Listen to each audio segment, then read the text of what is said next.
the unconscious fear of men facing powerful women. Picture this, you're a successful man. You meet an incredible woman. She's intelligent, accomplished, maybe she earns more than you, has a corner office, commands respect wherever she goes. You should feel proud, right? Lucky, even. So why do you feel small? Why does her success feel like your failure? Why does loving her sometimes feel like losing yourself? If you've ever felt diminished standing next to a powerful woman, Freud had a name for what's happening in your unconscious mind. And trust me, it's not what you think. Before we dive deep into the male psyche, hit that subscribe button if you want to understand what's really driving your relationships and emotions, because today we're uncovering one of Freud's most controversial insights about masculine psychology, the uncomfortable truth. Here's something nobody talks about at dinner parties. According to Freud, many men carry around an unconscious terror, not of spiders, not of heights, but of being symbolically castrated by the women they love. Now, before you click away thinking this is some outdated nonsense, hear me out. Freud wasn't talking about literal castration. He was talking about something much more subtle and devastating, the fear of losing power, control, and ultimately, your sense of who you are as a man. Think about it. How many relationships have you seen crumble when the woman starts outturning the man? How many guys do you know who feel uncomfortable when their partner gets promoted above them? How many men joke about being whipped when they're actually terrified of not being the dominant one? Freud called this the castration complex, and he believed it shapes male behavior in ways most men never realize. Section 1. Freud and the castration complex. Let's start with what Freud actually meant by castration anxiety. Imagine your sense of masculine identity as a crown you've been wearing since childhood. This crown represents your power, your control, your right to be taken seriously in the world. Now imagine that every time you encounter a woman who's more successful than you, your unconscious mind whispers, she's going to take your crown. That's castration anxiety in a nutshell. It's not about physical fear. It's about the terror of being exposed as powerless, inadequate, or unnecessary. Freud traced this back to childhood, to the moment a boy realizes his mother has desires and loyalties beyond him. The boy's first experience of not being the center of a woman's universe creates a wound that many men never fully heal from. Here's the kicker. This wound doesn't disappear when you grow up. It just gets more sophisticated. It hides behind jokes about ball and chain wives, behind the need to always pick up the check on dates, behind the discomfort when your girlfriend knows more about your field than you do. The unconscious is still that little boy, terrified of being found insufficient by the women who matter most. Section 2. Powerful women and the male ego.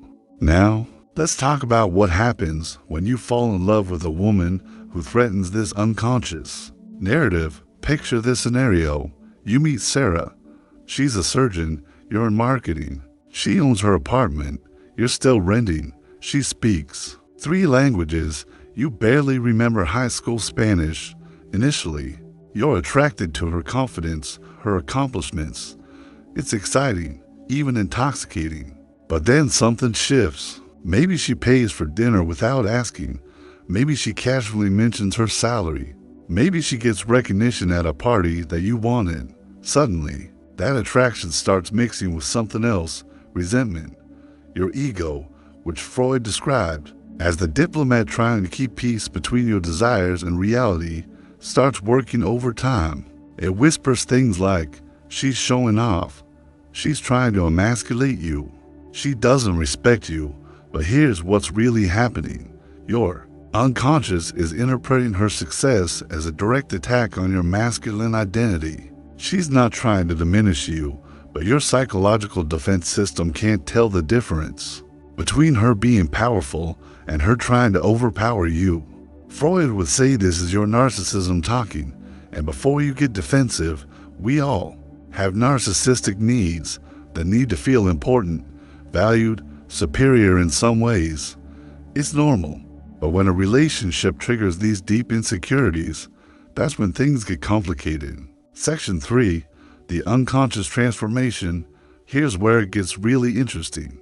Freud observed that the male unconscious has a peculiar way of dealing with this threat. It transforms admiration into competition. Think about it like this. You start dating someone because she's amazing. Her intelligence turns you on. Her ambition inspires you. Her success impresses you. But gradually, without even realizing it, you stop seeing her as your partner and start seeing her as your rival. This is projection at work. Instead of dealing with your own feelings of inadequacy, your unconscious projects the conflict outward. Now it's not I feel small, it's she's trying to make me feel small. It's not I'm insecure about my achievements, it's she's always bragging about hers. The relationship becomes a battlefield where every conversation is a potential power struggle. When she talks about her promotion, you hear criticism of your career. When she handles a situation competently, you feel like she's showing you up. When she expresses an opinion confidently, you interpret it as her thinking she's smarter than you. Your unconscious has turned the woman you love into the enemy of your ego. And the worst part, she probably has no idea this internal war is even happening. Section 4. When love becomes threat. This is where relationships start to get sabotaged, often in ways that seem completely unrelated to the real issue. Maybe you start forgetting to mention her achievements to your friends. Maybe you begin interrupting her more often. Maybe you find yourself making subtle jokes about successful women being difficult or high maintenance. Maybe you start pursuing other women, unconsciously trying to prove you're still desirable and powerful. Freud called this resistance, the unconscious mind's way of protecting itself from threatening truths. But what you're really resisting is the possibility that you can love someone without needing to be superior to them. Some men go even further. They might pressure their partners to quit their jobs, to focus on family, to tone down their ambitions. On the surface, it looks like traditional relationship advice. Underneath, it's the castration complex trying to neutralize the threat. Other men simply leave. They find reasons why the relationship isn't working that have nothing to do with the real issue. They might say she's too career-focused or doesn't have time for the relationship. What they can't say is, I can't handle not being the successful one. The tragedy is that both people lose. She loses a partner who could have celebrated her achievements. He loses the chance to grow beyond his unconscious limitations. Section 5. The deeper psychology. Now, Freud would dig even deeper here. He'd ask, where does this need to be the powerful one actually come from? Often, it traces back to your relationship with your parents, particularly your mother. Did you grow up feeling like you had to compete for her attention? Was love conditional on your achievements? Did you learn early that being less than someone meant being rejected or abandoned? Or maybe it's about your father.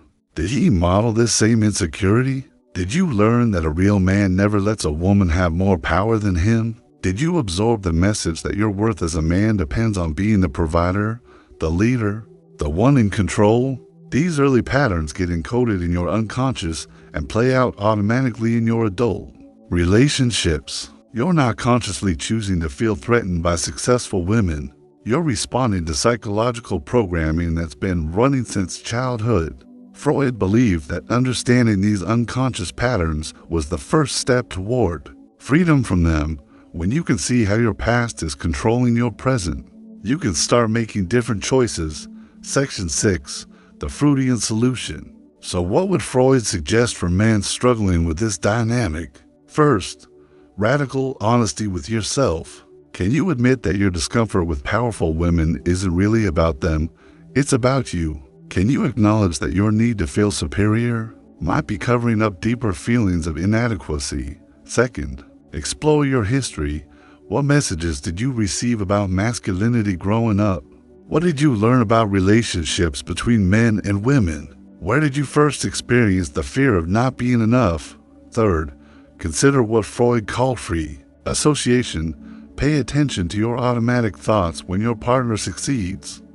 Don't judge them. Just notice them. She got promoted and I immediately thought, When she handled that situation better than I would have, I felt. Fourth, ask yourself the crucial question. Do you want a partner or an audience? Do you want someone who challenges and inspires you, or someone who makes you feel like the star of your own show? Because here's what Freud understood. The men who can handle powerful women are the ones who've done the work to understand their own unconscious patterns. They faced their castration anxiety instead of projecting it onto their relationships. These men don't see their partner's success as their failure. They see it as evidence that they're with someone extraordinary. They don't need to diminish her to feel big. They feel big because they're loved by someone so impressive. Here's the thing about Freud's insight. It's not meant to shame men or excuse bad behavior. It's meant to free you from unconscious patterns that are sabotaging your happiness. Think about the most secure, confident men you know.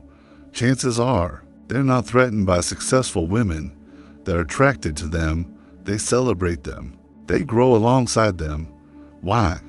Because they've resolved this internal conflict. They've realized that a woman's power doesn't diminish their own, that her success doesn't erase theirs, that love isn't a zero-sum game where someone has to lose for someone else to win. The castration complex loses its power when you bring it into consciousness. When you can see it operating, you can choose differently.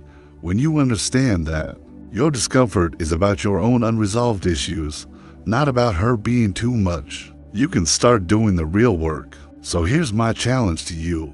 The next time you feel that familiar discomfort around a powerful woman, whether she's your partner, your colleague, or just someone you've met, pause. Ask yourself, what is this feeling really about? What old wound is being triggered? What would it mean to celebrate her power instead of feeling threatened by it? Because here's what Freud knew. The goal isn't to eliminate these unconscious patterns overnight. The goal is to understand them well enough that they stop controlling you. What do you think? Have you ever noticed this dynamic in your own relationships? Have you seen it in the men around you? Drop a comment below. I read every single one, and I'm genuinely curious about your experiences with this.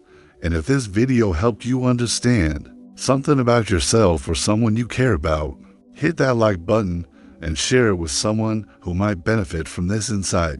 Sometimes the most powerful thing we can do is shine a light on the unconscious patterns that run our lives. Thanks for watching, and I'll see you in the next deep dive into the human psyche.